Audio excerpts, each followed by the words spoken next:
have a couple listener questions today from people who are like, I think new to the world of period loss. So they've just given me some context about their life, and I'm going to try and answer it to the best of my ability.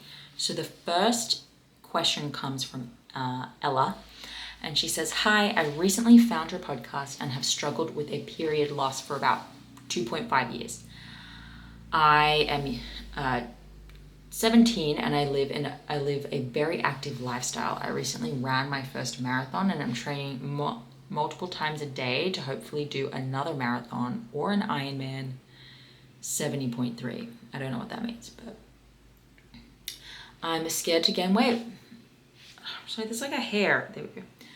I'm scared to gain weight, but know that the intensity of my exercise is playing a huge role in why my period is missing. I absolutely love to exercise and push my body to do amazing things, and I don't want to give it up. How much would you recommend I be eating, and is it possible to continue to train the way I do and get my period back? Thank you so much. I would also like to know the severity of what a lost period can do to my body, because I'm new to understanding HA and the effects that it can have. So it has a lot of really important long-term effects. Having your menstrual cycle throughout your reproductive years sets you up post-menopause, right? So a positive experience later in life is one of the reasons. Obviously, having a baby, one of the reasons. Osteopenia and osteoporosis, so severe bone loss, can be absolutely debilitating. You can basically be crippled. No estrogen, meaning your mental health, brain capacity, heart health, all those things are actually in jeopardy. No estrogen production can cause high cholesterol. So it's actually fascinating how the reproductive hormones, in particular estrogen, touches everyone and everything in the body, and that there's a knock-on effect, and it's just so important for so many reasons that you truly have to prioritize it. I think when you get to the end of your Ironman career, you may have regrets if you choose that over your health.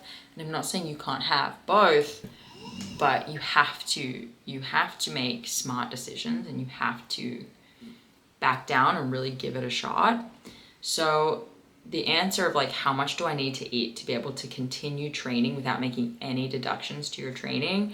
My guess is you probably work out 5 to 6 days a week doing this kind of triathlon training, and you're going to need, probably, knowing nothing about your height to weight, somewhere in the world of 6,000 calories plus. So I generally tell people it's easier to not train than it is to eat that much food.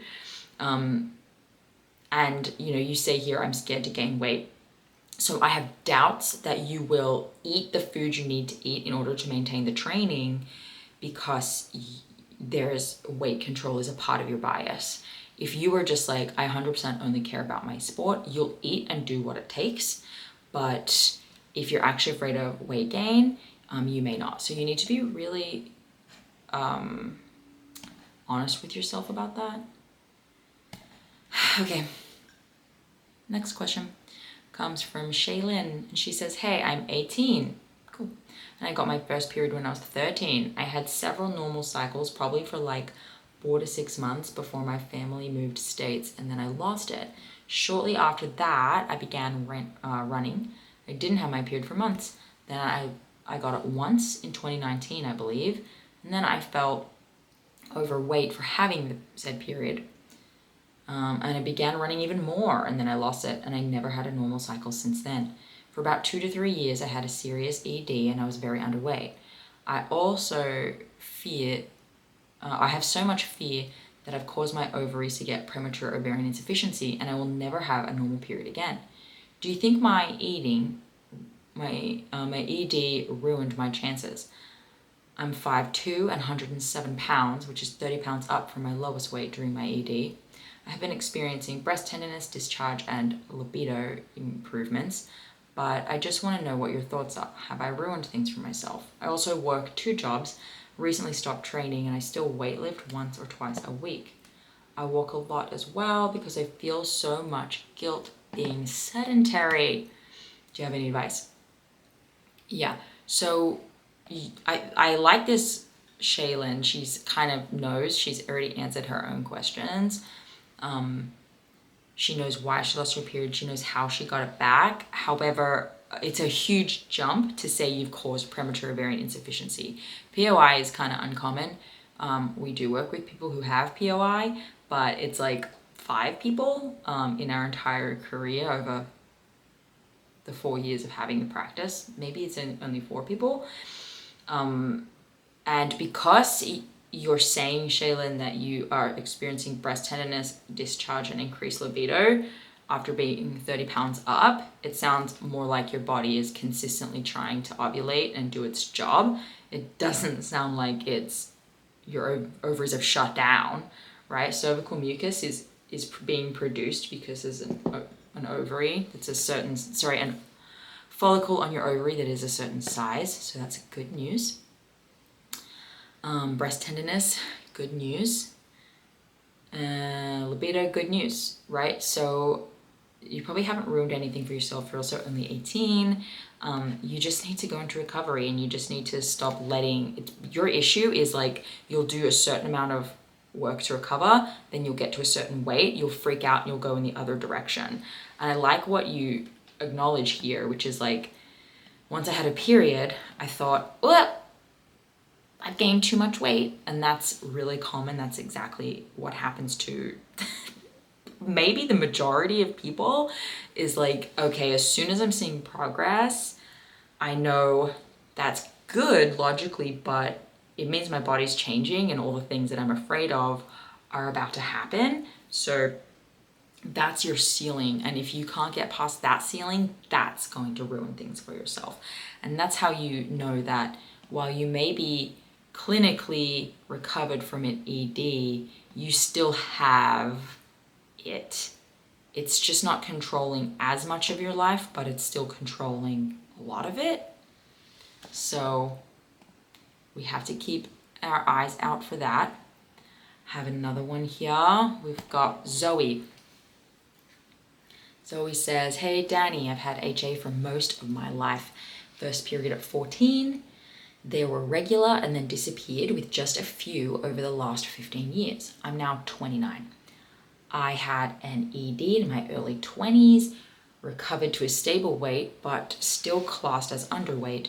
And a few years later, I went all in 2020 to have my daughter with IVF. The IVF clinic required a BMI of 20, so I went all in and achieved that in 4 weeks and got a few bleeds, but they came every 18 days, which I know is really short. Not sure on the cause of such short cycles. How can you promote ovulation to happen? I presume these were anovulatory. During IVF, the treatment took over my cycle. After having my daughter 3 years later, I've had no period and have been diagnosed with osteopenia. I'm going all in again now for the future of my health. I accept the need to gain weight as my BMI is only 16, and I just want to heal now and get to the point where I can ovulate and my hormones are back. I'm eating every couple of hours without restriction, but I don't feel hungry and I feel rather sick or full. I'm making myself eat anyway for the calories. Is it normal to have no hunger? Is forcing myself to eat a lot anyway recommended? My latest bloods in April. My FSH was 8, my LH was 4, and my estrogen was 63. I've heard that it's usually under 50. If you have any time to spare and advise, I would appreciate it. Okay, lovely email. She's bolded and highlighted the actual questions that she's asking. So she said, okay, not sure on the cause of such cycles. So it's really great that the clinic required her to be a certain weight before they would do IVF. And it's interesting to watch how that happened, right? So if you got yourself to the minimum of 20, you may need to be 23, 24 to have cycles that are longer than 18 days, right? I think you're probably correct that they were anovulatory. If they weren't anovulatory, your luteal phase was probably 3 days, right? This is something that we see. Realistically, you just were in the healing phase. like Zoe, you gotta, we have people who will get nothing for like months and then they get a really great cycle, or nothing for months and then they get an anovulatory cycle or a really light bleed. And then we'll have people on the other side of the spectrum who will recover with a pretty decent first period right away. So it's all common and normal, but what we do see most of the time is your first period, you're just getting one on the board. You're getting a bleed on the board. It in no way means the healing process is near complete, right? We want to see 3 cycles with pretty much optimal parameters before we consider ourselves out of HA. So this means that you are probably not high enough body weight and probably not eating enough to get yourself there, even though you're eating frequently enough. Is it normal to have no hunger? Not really, right? So I'm not going to say too much on that one because context is necessary. I'd need to see your food log.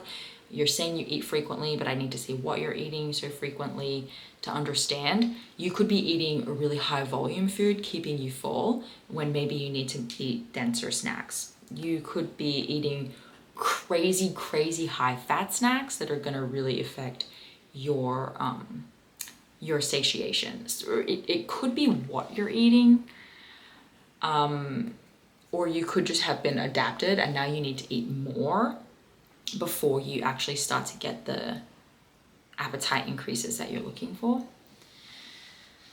Then you said, is forcing yourself to eat a lot recommended? If without context, like, yes, you do need to continue eating. If your BMI is still too low, probably, but I can't answer that question without learning more about you. And then your blood labs. So they are indicative of HA. And you've said here, I've heard that HA is usually happening under 50.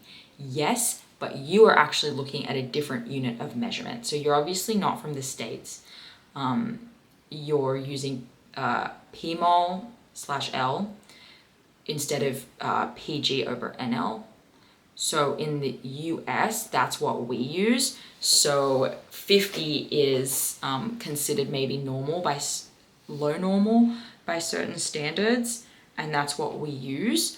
But anyone in almost any other country uses the PMol over L, and that one is like, how do I say this? I'm so bad at this. It'll read higher, but it is lower. So 63 is very low. I have a calculator here that I use, conversion table.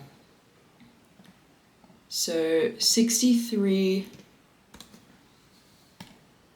is actually only 17, which is 17 PG over ML, which is very low, right? Significantly. So in your unit of measurement, 50 would be 183 for estrogen. So that's where that confusion is coming in. Your estrogen is super low. It's all very indicative of HA. And most likely you've said you've had HA your whole life. So you're going to have to eat and do a lot of things and feel a lot of things that are extraordinarily foreign to you. So yeah, you probably do need to eat more, even though you feel full. And you probably, if IVF worked for you at 20 with 18-day menstrual cycles, just look how robust the body is, and imagine what it can do with enough food.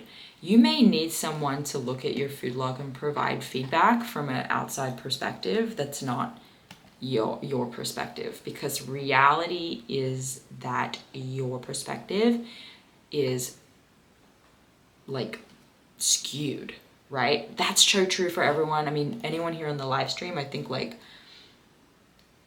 could potentially agree. I'm curious if what you guys think, would agree that there's things and ways that you're eating or were eating that when you look back now, you thought that was enough, or you didn't think that was the problem, right? Like, Okay, so Veronica's like, so true. Someone else just needs to look at your food log. I needed that. When I look back, the first food log that I sent to the nutritionist that helped me had a salad on it for lunch, right? Because my thing was like I wouldn't eat a lot of fat. I had a lot of high protein, pretty moderate carbs, and I did eat like no fat, totally afraid of fat. So my idea of recovery was bringing in a fatty salad, which is legit, right? But my idea of a fatty salad was pretty skewed. It wasn't that fatty. It was mostly lettuce, even though it has a creamy dressing. Like, can we all just acknowledge that like lettuce is not doing anything? And I had like some nuts and some seeds and like a meat in it. And I was like, look at me, I'm doing recovery. One of the first things I would do now is pull up someone on their daily salad and ask some questions about it, right?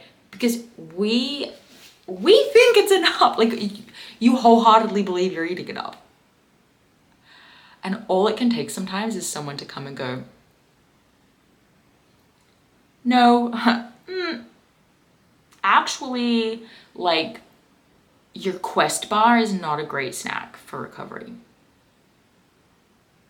Right? Or like, you're still eating rice cakes, and like, I'm loving that the peanut butter's on the rice cakes, but the rice cakes are still the rice cakes. So it can just really help to get someone else to look at it. If you need to, if money's a problem, right, and someone can't get a coach or whatever, ask your partner, like your boyfriend, your husband, whatever, is this enough food? And just see what they say. Because most guys eat kind of normal. And just like get a little bit of an outside perspective, or your best friend or your sister. As long as they're not disordered, you know, make a good choice about who you're asking. But that would be my recommendation. Cool. This was fun. I'll see you guys next time. If you have questions, please submit them either through the DMs, through Instagram, or through email. And we'll see you guys next week. Bye.